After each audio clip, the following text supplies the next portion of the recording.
नाजरीन, मैं हूँ वाहिद नसीम। आप देख रहे हैं फोर्थ व्यू। मसला है रजब तैयब अर्दगान का थोड़ा सा झूठ। दरअसल आज के इस मौजू को मैंने थोड़ा सा झूठ इसलिए कहा है कि तमाम दुनिया में शोर मचा है, तमाम मीडिया की हाईलाइट है। और रजब तैयब अर्दगान ने जब कहा था कि मैं फ्राइडे के दिन यानी जुमे के दिन यानी आज एक बड़ा ऐलान करने वाला हूं, उन्होंने बड़ा ऐलान किया। दुनिया पहले से ही अंदाज़ा लगा रही थी कि वो गैस और तेल के ज़खायर को लेकर बड़ी बात करने वाले हैं। मैंने थोड़ा सा झूठ इसका टाइटल इसलिए दिया है, क्या आप ये मानते हैं कि रजब तैयब अर्दगान ने जिस तरीके से कहा कि ये हमने ज़खायर जो है दरियाफ्त कर लिए हैं, यानी कि पता कर लिया है, खोज लिए हैं, तो ये क्या सच है? नहीं। मैं ये मानता हूँ कि इन तमाम ज़खायर के बारे में तुर्की को बहुत पहले से पता है। अलबत्ता मसला ये था कि 2023 का इंतज़ार किया जा रहा था कि लोज़न ट्रीटी में ये बात एग्रीमेंट में तुर्की ने साइन की हुई है कि वो 100 साल तक यहाँ पर तेल की ड्रिलिंग नहीं करेंगे, खोज नहीं करेंगे, चाहे वो ब्लैक सी हो, चाहे वो मेडिटेरियन सी हो।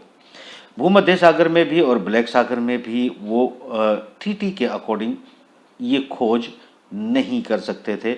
और अलबत्ता अब उन्होंने खोज करने के बाद, ऐलान करने के बाद भी जो बात कही है, वो बात पॉइंट नोट करने वाला है।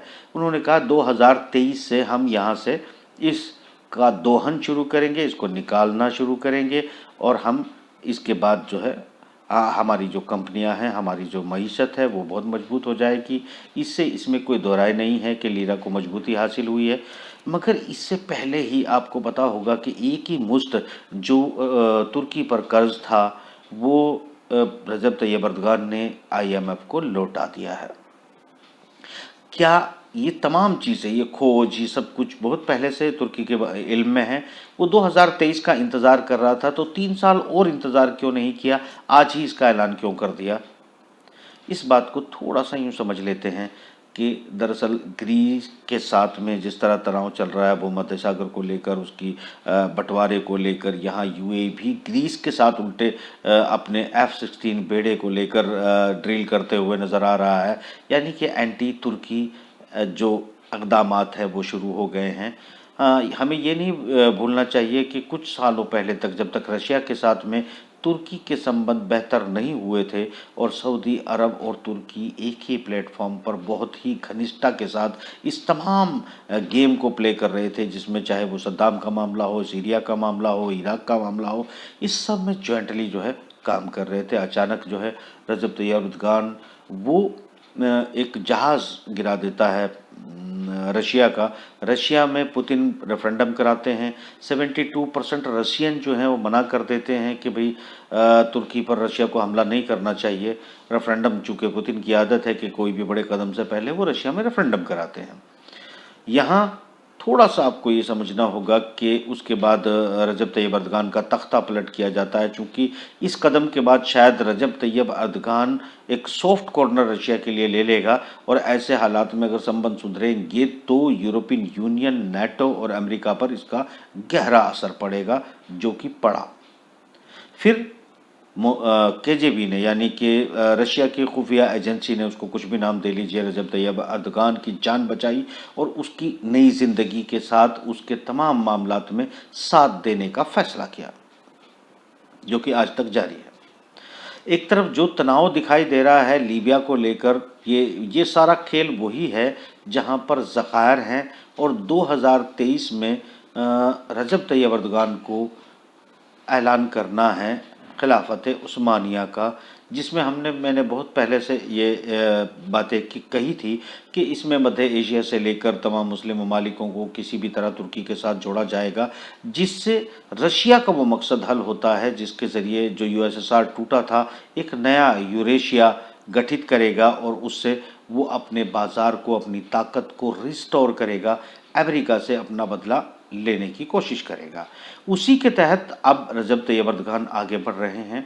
और ये ऐलान इसलिए किया है चूँकि जो तनाव है वो चारों तरफ आपको नज़र आने लगा होगा कि इधर तुर्की के 2023 तक इंतज़ार करने की पोजीशन इसलिए नहीं बचती क्योंकि अरब ममालिक ये समझ गए हैं कि 2023 में रजब तैयब अर्दगान अपनी पुरानी पोजीशन को क्लेम करते हुए एग्रेसिव हो सकता है। तो ऐसे में इससे पहले ही रजब तैयब अर्दगान को रोकना होगा, जिसके तहत इजराइल के साथ संबंध सुधारने शुरू कर दिए हैं, अपनी ताकत को रिस्टोर शुरू कर दिया है।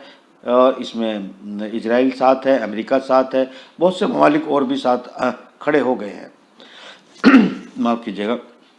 देखिए, ये जो आज ऐलान किया है कि हमको बहुत बड़े ज़खायर मिल गए हैं, जबकि 2023 से हम इन्हें निकालना शुरू करेंगे, इसका मतलब साफ है कि यहाँ मेडिटेरियन सी में एक अलग महाज खुल गया है, जिसमें अमेरिका के साथ देने वाले नाटो के महाज और ये यूरोपियन यूनियन ख़ास तौर से ग्रीस के साथ आकर तुर्की को रोकने की कोशिश करेगी। ये एक, मैं समझता हूँ, चाइना और रशिया का एक पासा है, जिसमें रजब तैयब अर्दगान एक रोल प्ले कर रहे हैं कि उन्होंने ब्लैक सी में गैस का बड़े ज़खायर का ऐलान कर दिया है, निकालने का भी ऐलान कर दिया है।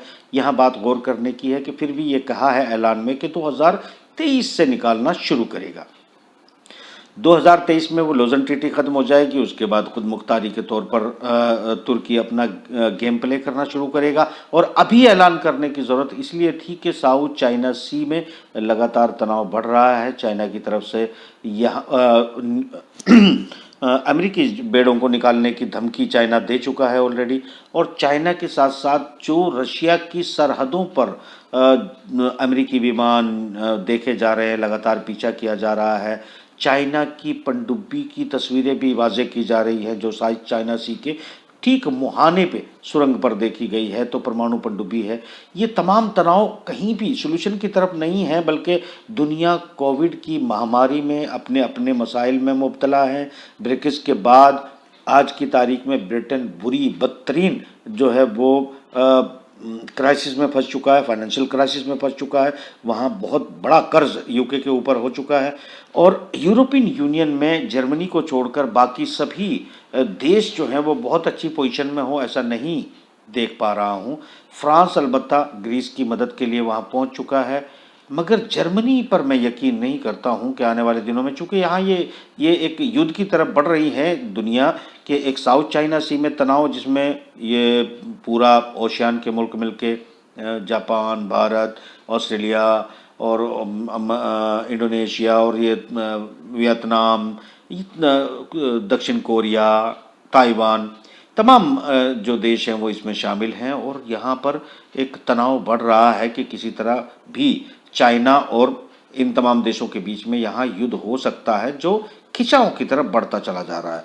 चूँकि ये इसकी खिंचाव की ज़रूरी इस वक्त जल्दबाजी क्या है, वो ये है कि नवंबर में इलेक्शन है, ट्रंप को जीतना है इलेक्शन, और अगर ट्रंप इलेक्शन जीतना चाहता है तो उसे एक झड़प, एक युद्ध की आवश्यकता है, जो साउथ चाइना सी में हो सकता है। साउथ चाइना सी से ध्यान भटकाने के लिए, पूरी तरह से डाइवर्ट करने के लिए रजब तैयब अर्दगान का इस्तेमाल किया गया है, जो कि पहले से ही काफ़ी मुद्दत, दशकों से इन तेल के और गैस के ज़खायर के बारे में तुर्की को पता है, जिन्हें आज इन्होंने ओपन किया है, और इनकी ड्रिलिंग का ऐलान करके अपने पॉइंट को एग्रेसिव करना और उन जगहों पर अपने जहाज़ों का मूवमेंट बढ़ाना, ये सब कुछ एक उस चाल का हिस्सा मैं देख रहा हूँ जिसे चाइना और रशिया खेल रहे हैं। क्योंकि अमेरिका, नाटो, इनको सबको मिलकर तुर्की के साथ यहाँ रोकने के लिए अपने डिप्लॉयमेंट को बढ़ाना पड़ेगा, जिसमें फ्रांस तो अपने बेड़े पहले ही बेच चुका है। यानी महाज अलग अलग तरीके से खोले जा रहे हैं। रशिया को एक बार फिर से तोड़ने की, कमज़ोर करने की अमेरिका की जो अपने प्लान्स हैं, उनका ध्यान भटकाने के लिए रशिया ने एक तो गेम को जो चाइना के ज़रिए साउथ चाइना सी में लाया, उसके बाद तुर्की के ज़रिए वो मेडिटेरियन सी और ब्लैक सी में ले गया। यहाँ ये देखने की बात है कि तुर्की ऑलरेडी कई देशों में मूवमेंट कर रहा है, और अब ग्रीस के साथ, क्योंकि वार्ता उनकी विफल हो चुकी है, और विफल होने के बाद वो भूमध्य सागर में भी खोज करेगा, ड्रिल करेगा, और ये जो फ्यूल की बातें हैं, एनर्जी की बातें हैं, इनको लेकर आगे बढ़ेगा। यानी कि अपने चारों तरफ वो नाटो के देशों को, अमेरिका की आधी ताकत को इधर ही रोकने की कोशिश करेगा।